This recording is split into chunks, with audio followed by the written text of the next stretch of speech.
Hello everyone, welcome back to Lakshya academy. और जैसा कि हम सभी 100 डेज़ का चैलेंज कर रहे हैं यूजीसी नेट दिसंबर 2024 के लिए। ओके,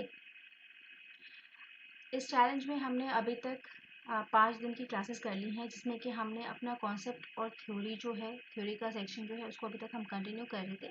आज की जो क्लास है आपकी लास्ट थ्योरेटिकल और कॉन्सेप्चुअल क्लास है।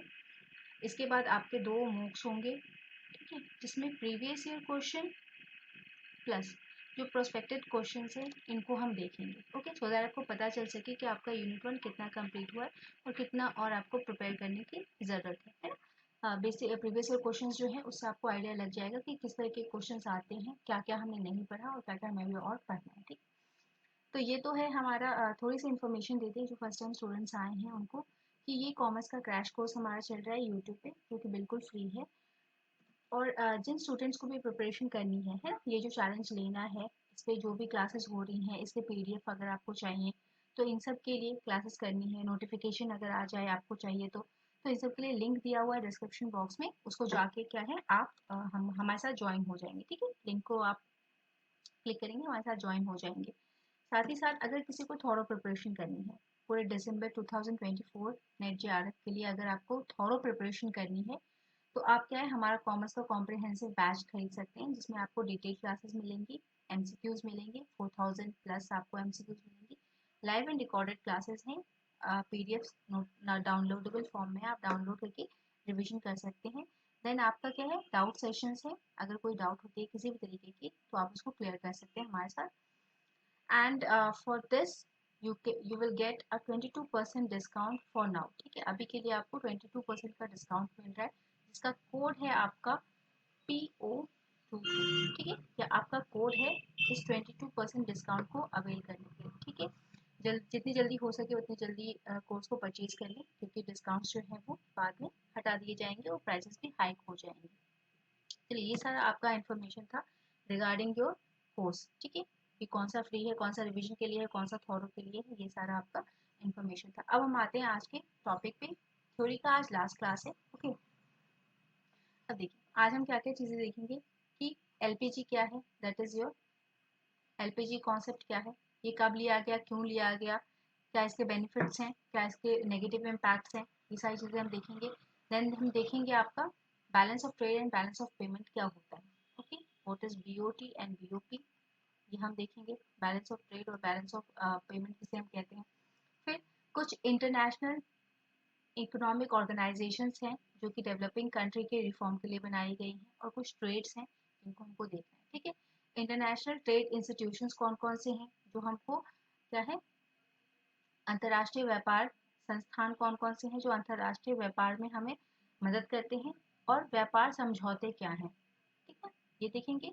और फाइनली हम क्या देखेंगे, अंतर्राष्ट्रीय व्यापार संघ कौन कौन से हैं। ठीक है, इतनी सारी चीजें आज की क्लास में हम डील करने वाले हैं। चलिए, तो यहाँ पे देखिए सबसे पहला टॉपिक है हमारा एलपीजी। ओके, ये एलपीजी क्या है, नेचुरल गैस नहीं, ठीक है, liquefied natural gas, liquefied petroleum gas नहीं है ये हमारा। ये क्या है हमारा, इकोनॉमिक्स के टर्म्स में एलपीजी है। इसका फुल फॉर्म क्या है आपका, लिबरलाइजेशन, प्राइवेटाइजेशन एंड ग्लोबलाइजेशन। ठीक है, देखिए 1990s के करीब में है, 1990 के दशक में हमारी कंट्री में क्या है, बहुत ही ज़्यादा हमारी कंट्री में जो फॉरेन रिजर्व्स हैं उनका बहुत ही क्राइसिस हो गया। ठीक है, हमारी कंट्री की पोजीशन इतनी ख़राब हो गई थी उस वक्त कि हमारे पास बिल्कुल भी फॉरेन रिजर्व्स नहीं थे, हमारे पास कोई नया मार्केट नहीं था। मतलब कंट्री की हालत जो थी वो इकोनॉमिकली बहुत ज़्यादा बुरी थी। ठीक है, तो इस वक्त की जो गवर्नमेंट थी, ठीक है, मनमोहन सिंह जी उस वक्त आपके इकोनॉमिक्स के फील्ड में हुआ करते थे, वो प्योर पॉलिटिक्स में नहीं थे, लीडर नहीं थे।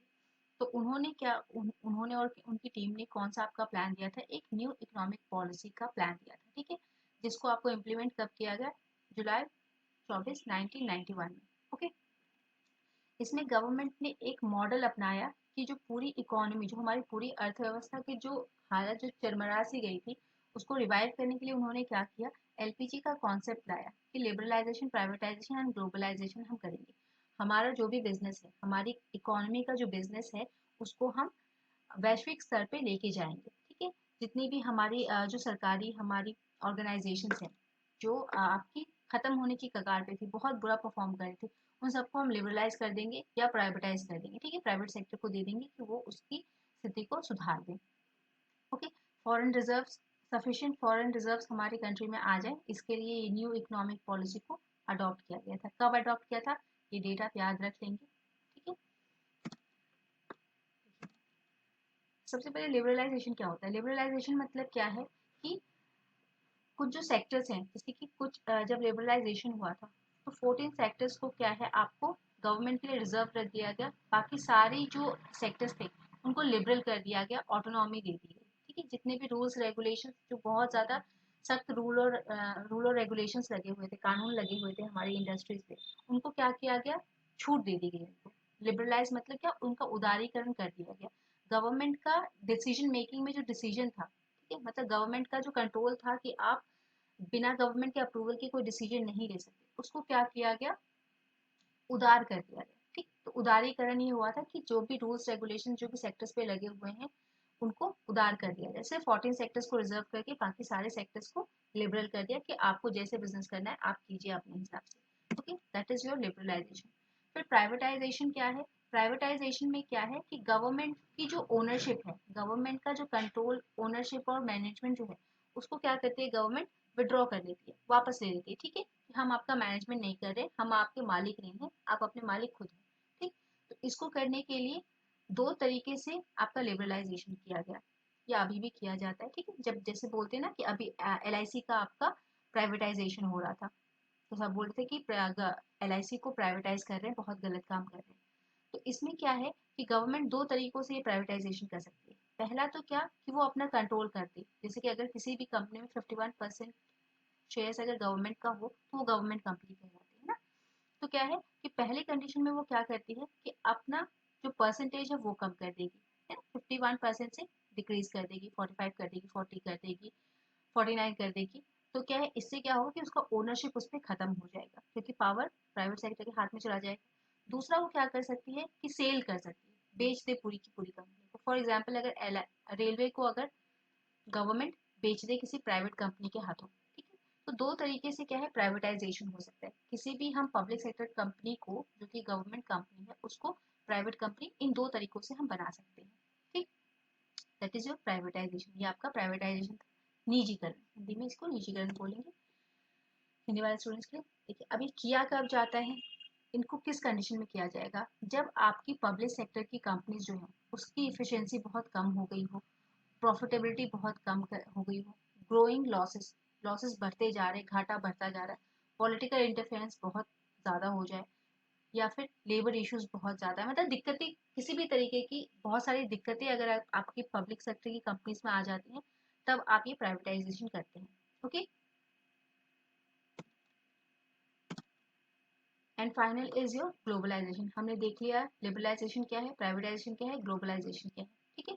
अब ग्लोबलाइजेशन में क्या होता है कि बस ग्लोबलाइजेशन का सिंपल मतलब आप समझेंगे कि हम अपने व्यापार को वैश्विक स्तर पे लेके जा रहे हैं, सिर्फ अपनी कंट्री में बिजनेस ना करके हम वैश्विक स्तर पे करेंगे। फॉर एग्जाम्पल जो आपके MNCs होते हैं, ये किसका एग्जाम्पल है, आपका ग्लोबलाइजेशन का। अगर हमने ग्लोबलाइजेशन अडॉप्ट नहीं किया होता तो हमारे यहाँ पे क्या दूसरी कंट्रीज, दूसरे देशों की कंपनीज आके काम नहीं कर पाती, या हम फिर दूसरी जगह पे जाके काम नहीं कर पाते, ठीक है। तो ये आपका ग्लोबलाइजेशन था।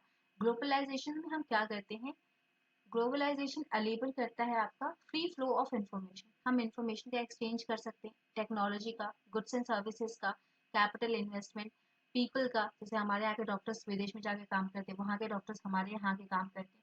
तो ये सारी चीज़ें क्या है, ये सारी चीज़ें वैश्वीकरण में आपकी संभव हो पाती। अगर वैश्वीकरण नहीं हुआ होता तो ये सारी चीज़ें संभव नहीं होती।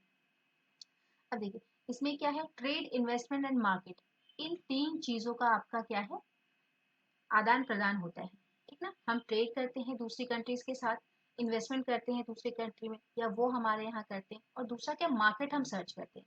जैसे अगर अमेरिका का आईफोन हमारे यहाँ बिक रहा है, अमेरिका का BMW हमारे यहाँ बिक रहा है, तो ये क्या है, मार्केट है ना। हम अपनी चीज़ें, जैसे हमारी राइसेस, जो हमारी बासमती राइसेस है वो US में बिकती हैं, या फिर किसी और कंट्री में, ठीक है ना। तो ये सब क्या है, आपका ग्लोबलाइजेशन का पार्ट है। अब देखिए ग्लोबलाइजेशन में एक चीज़ आप इम्पोर्टेंट याद रखेंगे कि जो फॉरेन एक्सचेंज रेगुलेशन एक्ट था, फेरा, ठीक, इसको लिबरलाइज किया गया था आपका 1993 में। फॉरेन एक्सचेंज की जो रेगुलेशंस थे कि हमारे यहाँ पे फॉरेन एक्सचेंज कैसे आएगा, उसका कंट्रोल क्या होगा, उसके लिए रूल्स एंड रेगुलेशंस क्या होंगी, जैसे कोई फॉरेन एक्सचेंज लेके आता है तो उसको क्या क्या प्रोविजंस फॉलो करनी पड़ेंगी, इन सारी चीज़ों को लिबरलाइज किया गया था आपका कब, पहले फेरा हुआ करती थी, फॉरेन एक्सचेंज रेगुलेशन एक्ट हुआ करता था, इसको लिबरलाइज कब किया गया, इसका उदारीकरण किया गया आपका 1993 में। फिर बाद में इसको चेंज कर दिया गया किसमें, आपका फेमा में, ठीक है, फॉरेन एक्सचेंज मैनेजमेंट एक्ट 1999 में इसको चेंज किया गया, और अभी हमारी कंट्रीज में फेमा चलता है, फॉरेन एक्सचेंज मैनेजमेंट एक्ट, और इसी का पहले नाम क्या था, फेरा। ये क्वेश्चन आया हुआ है, ठीक है, कि पहले जो फेमा है उसका पहले वो क्या हुआ करता था, ठीक है, या फिर फेमा कब आया, तो ये मैच द फॉलोइंग के ये क्वेश्चन आते हैं आपके, ध्यान रखिएगा। ये आपका एलपीजी हो गया। अब देखिए, अब हमने क्या किया, यहाँ पे हमने देखा, पहले इससे पहले वाली क्लास में हमने देखा कि इंटरनेशनल बिजनेस क्या होते हैं, उसके रूल्स एंड रेगुलेशंस क्या हैं, ये सारी चीज़ें हमने देखी थी। आज हमने देखा कि जो एलपीजी है, न्यू इकोनॉमिक पॉलिसी, हम वैश्विक स्तर पे, हम इंटरनेशनल बिजनेस के लेवल पे पहुंचे कब, कैसे पहुंचे, एलपीजी क्या है, न्यू इकोनॉमिक पॉलिसी क्या है। अब जब हम इंटरनेशनल लेवल पे बिजनेस कर रहे हैं, ठीक है, हमने ग्लोबलाइजेशन अडॉप्ट कर लिया है, तो ग्लोबलाइजेशन अडॉप्ट करने पे अब जो भी ट्रेड होगा, जो भी इंटरनेशनल ट्रेड होगा, उसको उसको कोऑर्डिनेट करने के लिए, उसको फाइनेंस करने के लिए, उसमें कोई डिस्प्यूट ना हो जाए, दो कंट्रियों के बीच में कोई विवाद ना हो जाए, और विवाद अगर हो गया तो उसको सॉल्व किया कैसे किया जाए, तो इन सब चीज़ों के लिए क्या है, आपके कुछ ट्रेड इंटरनेशनल ट्रेड इंस्टीट्यूशंस हैं, और कुछ एग्रीमेंट्स हैं आपके, ठीक है, कुछ एग्रीमेंट्स बनाए गए और कुछ ऑर्गेनाइजेशंस बनाई गई जो इनको देखेगी, फाइनेंस करेगी, ओके। तो इन्हीं सब चीज़ों को हम देखेंगे, ये क्या क्या है, देखिए। To keep a track of fair and manage the trade-related issues on global level, various international institutions and trade agreements were established. ये किस लिए बनाई गई, so that कि fair trade हो पाए, है ना, मतलब कोई जैसे कि निष्पक्ष ट्रेड हो, व्यापार हो पाए, इसके लिए आपके कुछ ट्रेड ऑर्गेनाइजेशंस और एग्रीमेंट्स किए गए, ठीक है, कुछ समझौते किए गए। अभी क्या है, एक बार देख लेंगे। आज की क्लास का आपका होमवर्क ये है कि इन ऑर्गेनाइजेशंस के बारे में आप थोड़ा सा पढ़ लेंगे, ठीक है, ये क्या काम करती है, इसका हेडक्वार्टर कहाँ है, कितने मेंबर्स हैं, ये तीन चीज़ें आप इन सारों का लर्न करेंगे, ठीक है। ये आज का होमवर्क है आपका। देखिए, जो ट्रेड एसोसिएशंस जो बने वो आपके क्या थी, ये देखिए, आफ्टर वर्ल्ड वॉर टू, जब आपका वर्ल्ड वॉर टू हुआ है, सेकेंड हुआ है, उसके बाद उरुग्वे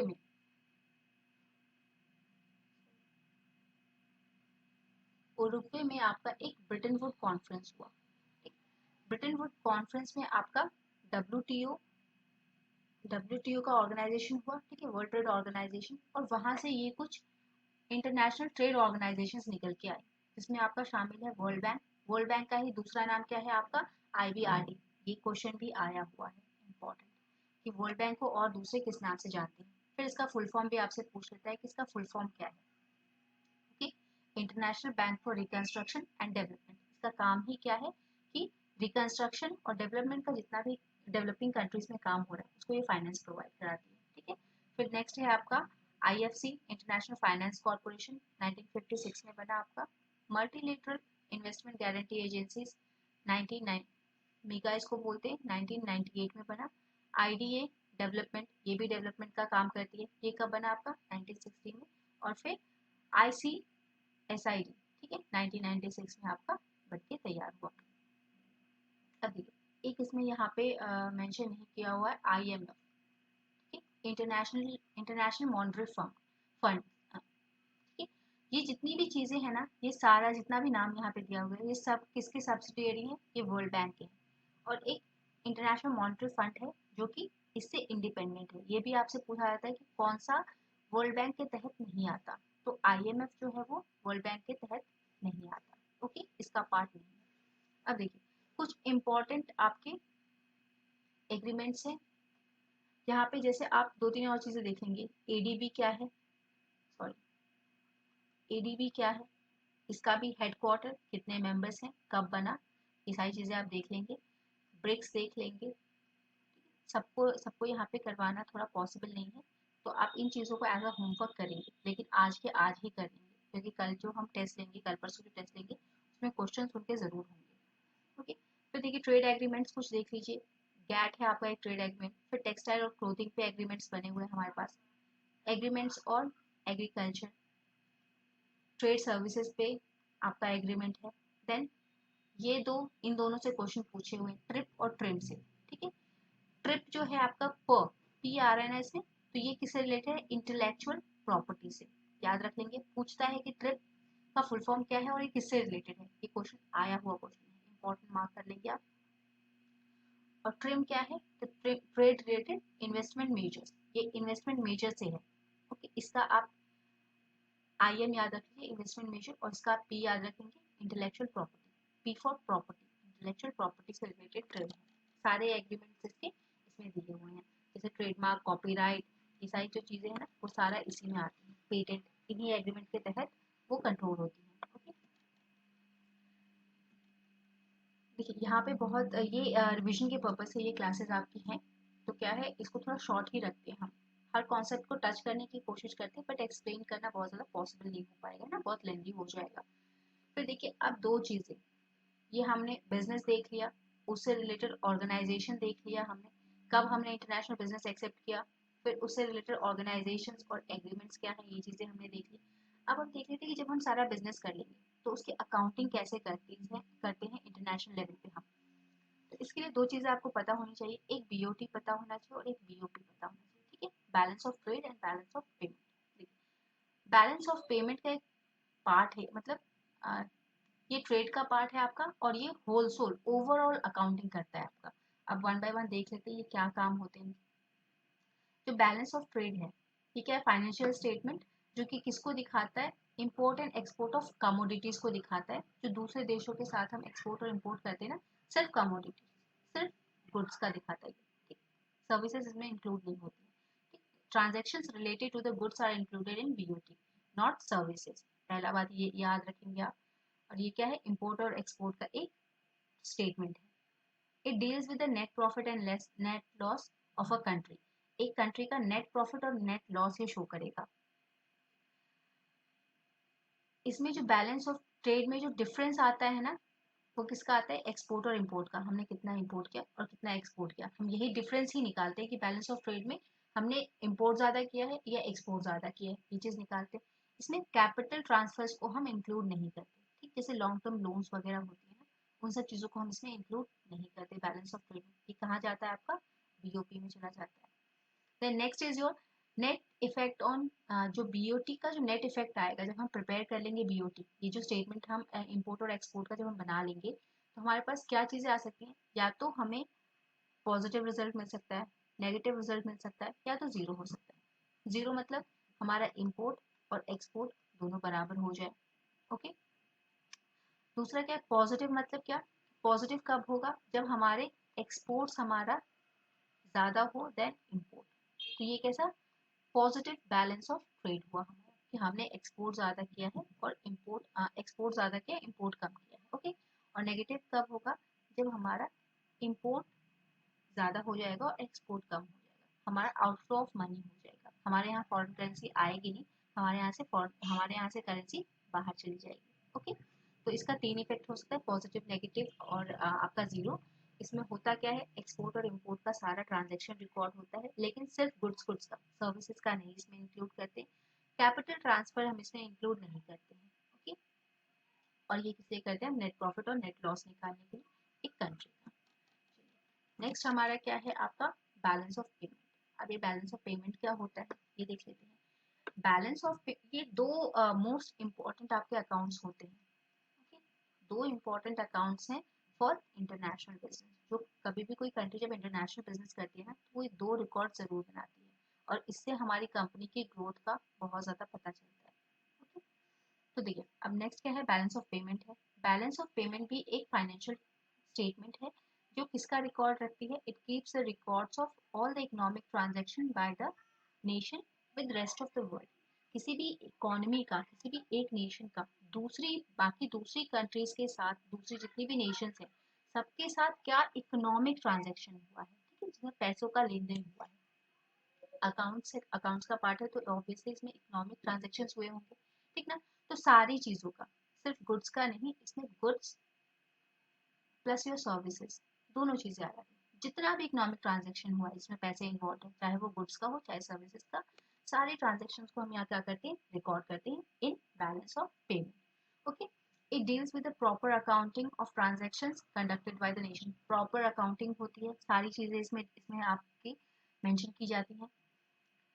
इसका जो डिफरेंस होता है ये हमको क्या बताता है, इनफ्लो और आउटफ्लो ऑफ फॉरेन एक्सचेंज। हमने बीओटी में क्या देखा, बैलेंस ऑफ ट्रेड में हमने क्या देखा था, उसमें क्या हमको बताता है कि between import and export of goods only.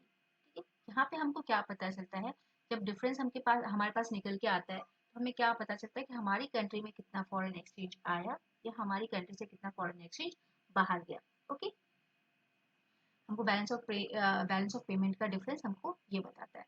Then ये हमने पहले ही देख लिया कि इसमें transfer of goods and services दोनों की बातें हम करते हैं, सिर्फ गुड्स की बातें नहीं करते, सिर्फ गुड्स की बातें हम बीओटी में करते हैं, ओके, बैलेंस ऑफ ट्रेड में करते हैं।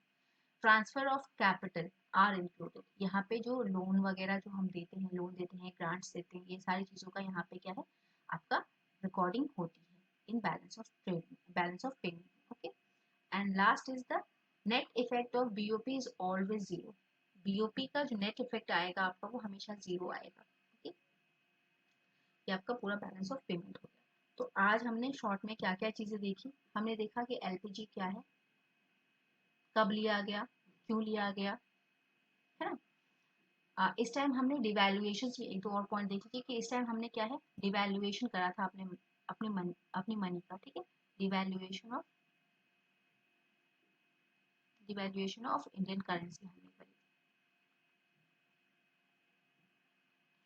क्यों, क्योंकि हमारी कंट्री में जो सिचुएशंस थी उसकी डिमांड थी कि हम अपनी अपनी कंट्री का जो वैल्यू है, उसके मनी की जो वैल्यू है उसको डिवैल्यूएट कर दें, है ना? हमने अपने मनी की वैल्यू को कम कर दिया, सो दैट कि हमारे यहाँ पे लोग आए और हमारे यहाँ पे आके वो अपना बिजनेस करें। ओके, सो दैट हमारी इकोनॉमी जो है वो डेवलप हो सके, थोड़ी थोड़ा उसमें प्रोग्रेस आ सके। ठीक है, बहुत ही बुरी कंडीशन थी उस वक्त, इसलिए न्यू इकोनॉमिक पॉलिसी को जो है अडॉप्ट किया गया। ओके, अब देखिए न्यू इकोनॉमिक पॉलिसी को अडॉप्ट करने के पॉजिटिव पॉइंट क्या क्या थे हमारे पास, कि हमारे यहाँ पे फॉरेन रिजर्व बनेगा, हमारे यहाँ पे फॉरेन टेक्नोलॉजीज आएंगी, सर्विसेज आएंगी, नया एक मार्केट आएगा। ये सब तो प्लस पॉइंट है। जैसे अभी एफडीआई का जो आप पॉजिटिव इम्पैक्ट देते हैं ना, वो सारे इम्पैक्ट क्या है, आपके एलपीजी के पॉजिटिव इम्पैक्ट हैं। बट इससे हुआ क्या, इसका नेगेटिव इम्पैक्ट क्या पड़ा, कि जो प्राइवेट सेक्टर है उनको बेनिफिट हुआ, जब आपने प्राइवेटाइजेशन किया तो उनको हुआ। अब जो सामाजिक कार्य हम करते थे, है ना, सोशल वर्क जो करते थे, वो थोड़ा कम हो जाता है जब प्राइवेटाइजेशन होगा। दूसरा क्या है आपका, कि जो बाहर से अगर टेक्नोलॉजीज और सर्विसेज आएंगी, बाहर की कंपनीज आएंगी, तो हमारा जो डोमेस्टिक प्रोडक्शन है उस पर इम्पैक्ट पड़ेगा, है ना। अगर अच्छी टेक्नोलॉजी आएगी तो हम खुद भी, जैसे अभी देखिए आईफोन के लिए लोग क्रेजी हुए पड़े रहते हैं, है ना? क्या हमारे यहाँ पे मोबाइल्स प्रोड्यूस नहीं होती हैं, तो अच्छी टेक्नोलॉजी है तो अच्छी टेक्नोलॉजी से हमारा क्या है, अपना डोमेस्टिक मार्केट इम्पैक्ट होता है। ठीक है, तो ये सारे कुछ नेगेटिव इम्पैक्ट्स हैं, ये भी आप एक बार देख लेंगे। तो आज के लिए क्लास को यहीं रोकते हैं, शॉर्ट ही रखते हैं। आप इन सारी चीज़ों को रिवाइज कर लेंगे, आज का पूरा दिन है आपके पास, और पिछला जितना भी किया है हमने सबको रिवाइज कर लेंगे, सारे कॉन्सेप्ट्स को। और फिर जब अपनी नेक्स्ट क्लास में मिलेंगे तो हम अपना मॉक टेस्ट ले लेंगे, सो दैट आपको पता चल जाए कि यूनिट 1 कितना कंप्लीट हुआ है और क्या क्या चीज़ें करनी है। आप अपनी तरफ से, जैसे कि हम स्टार्टिंग से कहते आ रहे हैं, कि थोड़ा सा हमारा एफर्ट और थोड़ी सी आपकी डेडिकेशन, तो डेडिकेशन दिखाइए और प्रिपरेशन कीजिए अच्छे से। चलिए मिलते हैं नेक्स्ट क्लास में, मॉक टेस्ट में अपने। जाते जाते एक और बार, जिनको भी कॉम्प्रिहेंसिव बैच लेना है, जिनको भी डिटेल स्टडी करनी है, थोड़ा स्टडी करनी है, वो क्या है, हमारा कॉम्प्रिहेंसिव बैच परचेज कर लेंगे। 22% का डिस्काउंट चल रहा है अभी आपका। ओके, बहुत ही रीजनेबल प्राइस है मार्केट में। आई डोंट थिंक कि इतने में कोई प्रिपरेशन करवा रहा है पेपर 2 एंड पेपर 3 बोथ के लिए। और इसका कोड क्या है आपका, PO22। ये 22% का डिस्काउंट अवेल करने के लिए आपका ये कोड है, तो ज़रूर से बैच ज्वाइन कीजिए। पूरा फुल डिटेल नोट्स आपको मिलेगा, सॉल्यूशन क्लासेस मिलेंगी, एमसीक्यूज मिलेंगे। Okay, thank you everyone, thank you for joining class, have a nice day.